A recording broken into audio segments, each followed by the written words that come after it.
let's talk about this Kirby Smart halftime not press conference, but speech. And we heard the press conference just how calm he was. And I was really eager to hear that audio leak. I thought it was going to go one of two ways. It was going to leak like we normally hear, and it's going to be a bunch of four-letter words motivating Georgia's team, or it was really going to be something really calm and easygoing. And it was the latter. And Georgia's players said that. They weren't worried. When I saw Bullard, and he wasn't playing in the game, but he starts the clip out, and this is from the SEC Network. Their SEC Inside team does a great job. I thought that was before the game. I mean, he was so calm talking to the team, saying, "Yeah, here we are. We're down 14-3, number one team in the country. How are we going to respond?" And Georgia responded with the win, one moment at a time, like Kirby said. And I'm just curious now, is this a good sign that Georgia still has that muscle memory of games like Mizzou, games like Ohio State? Or do you think this may be something that still comes back to bite them as they play with fire a little bit against some of these teams early in the year?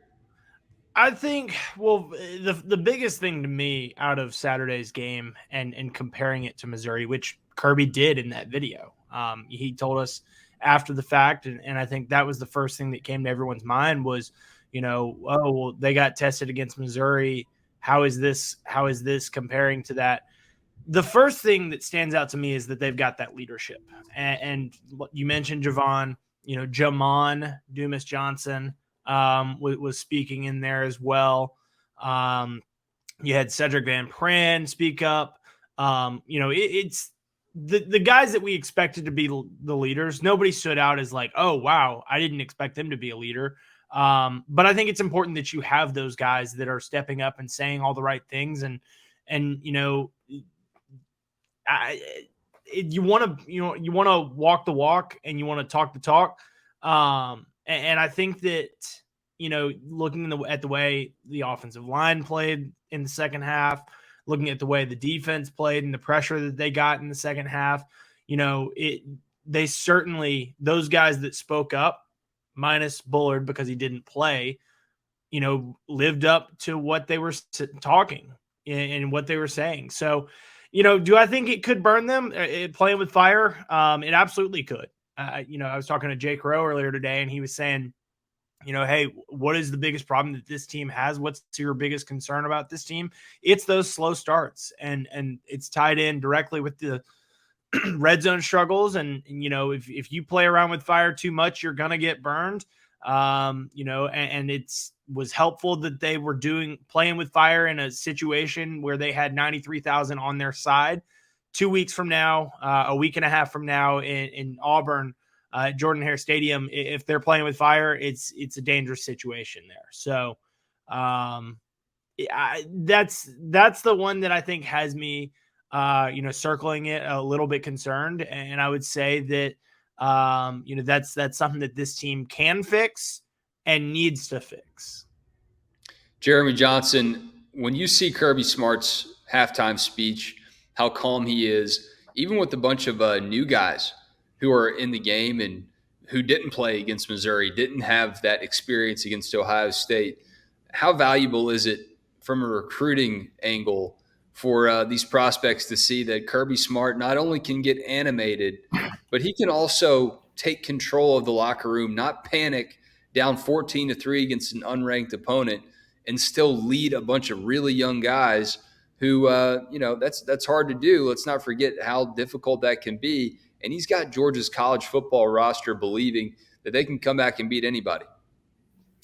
Yeah, I think that's the sign of a mature coach, a coach that's been here. Coach has been there, done that, and he's got some layers to his coaching style now. And I think that's big for recruits because, obviously we've seen the fire and brimstone version, but this is the mature, Kirby Smart going into this second part of his run at Georgia as a champion now. So if I'm a recruit that doesn't necessarily respond to the yelling and the screaming, you probably don't want to be at Georgia if that's the case, but, also showing that he can show that lighter side and also just how the players responded to it. It wasn't like, they all were locked in on that message. They didn't, you didn't really look around and see a bunch of guys kind of wandering off. They were all, they believe what he's saying. So that, that's a testament to that. He's got them believing in whatever it is he's preaching. And I think the recruits feel the same way. And, they all kind of took note of that. Every recruit I spoke to, they were like, oh man, just seeing how they were able to, the resiliency they showed, and, that no one overreacted to anything, because there's going to be games like this, in every season. So, it's definitely a big time testament to his growth as a coach. The one thing I'll say, and I think it is a great sign that Kirby is growing and maturing, and how he leads players and how he gets across to them and how he knows what his team needs. He might know at any given year that there are teams that he could probably just go in there and chew them out and yell at them, and they would respond better to that. Maybe this team responds better to a little bit calmer approach, or maybe that's just Kirby's approach these days. I think it's interesting to see how his career will develop and see how he continues to approach these things. The one thing, though, when I say playing with fire, just to dig down on that a little bit deeper, when you think about these young guys that don't have the experience, like that Missouri game, that Ohio State game, I don't know. Maybe this is too much Munson in me, but you start to think this is automatic. We're down 14-3. Kirby gives us a pep talk at halftime, and we just get it together. That's hard work. That is a lot of hard work and a lot of leadership that goes into it. So if you're a Georgia fan, I think you got to hope that the young pups in there, the guys that aren't necessarily in there in meaningful moments right yet, you got to hope that when the time is their time, that they don't just take it for granted and think, we're Georgia, we're going to go out there and we'll come back and find a way to win. But I think, it's important that they, and Jeremy used the word belief, being able to believe their coach. They, the message that they got, they lived up to it. And, he said, hey, we're going to get 6 possessions. They had 7, and one was a one-play kneel down.